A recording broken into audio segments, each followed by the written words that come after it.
होते माझ्या जीवनात कोणी एवढे दुःख होते असं म्हणतो आपण नेहमी. तिला होती काय झाला मृत्यू झाला आणि ते गेली गौतम बुद्धाजवळ. कुठे गेली बोला गौतम बुद्धापाशी. आणि गौतम बुद्धापाशी रडायला लागली जोरदारानं. ते म्हणे काऊन रडून राहिली. ते म्हणे देवा म्हणे माया लहान बाळ मेलं म्हणे. लहान बाळ मेलं म्हणे माझं म्हणे. त्या मुलगा असते लहान बाळ मेलं म्हणे. असं काय केलं देवा म्हणे मला मुलगा न्यायला नाही पाहिजे होता म्हणे. मग ते पण भगवानच होते ना गौतम बुद्ध. ते म्हणे ठीक आहे म्हणे एक काम कर म्हणे. मग ते म्हणे काय तुझ्या नातू तुझ्या मुलगा जिवंत करतो म्हणे. तू म्हणे एक काम कर म्हणे ज्याच्या ज्याच्या घरी मेलं नाही कोणी त्याच्या घरी जाऊन तुम्ही फक्त काय करायचं म्हणे तुला म्हणे डाळ आणायची म्हणे मुंगाची डाळ माझ्याजवळ आणून द्यायची म्हणे किंवा याच्या घरी मेलं नाही कोणी. मग हे बाई काय करते प्रत्येकाच्या घरी जाते. एका घरी जाते ते म्हणते माझ्या घरचा आताच माझ्या नवरा मेला. दुसऱ्या घरी जाते ते म्हणते माझ्या आताच आई मेली.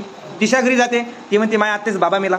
चौथ्या घरी ती म्हणते माझी आजी मेली. असे करून पूर्ण गावात जाते. ते प्रत्येका घरी कोणतरी मेलेलं असते आणि ती दुःखी होऊन नैराशी होऊन डबल वापस जाते भगवान बुद्धाजवळ. ती महिला जिचा मुलगा मेलेला असते एका वर्षाचा.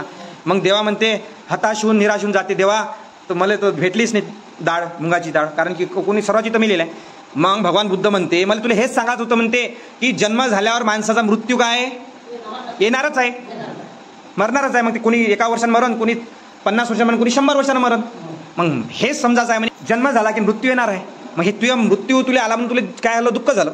पण प्रत्येकाला पण दुःख झालं असंच. कोणाची आजी मेली कोणाची आई मेली कोणाचं काय झालं कोणाचं काही कोणाचे वडील मेले कोणाची बायको मेली. समजू नका तुम्हाला. मग हे दुःख घेऊन बसायचं का बोला दुःख घेऊन बसायचं का माया कोण जवळचं केलं असं व्हायला नाही पाहिजे तसं व्हायला नाही पाहिजे बोंबलात बसायचं का. जे व्हायचं ते होणारच आहे ना. जिला जायचं ते जाणारच आहे. मग हे दुःख घेऊन बसायचं नाही आणि रडत बसायचं नाही. नेहमी हसत राहायचं आनंदात राहायचं.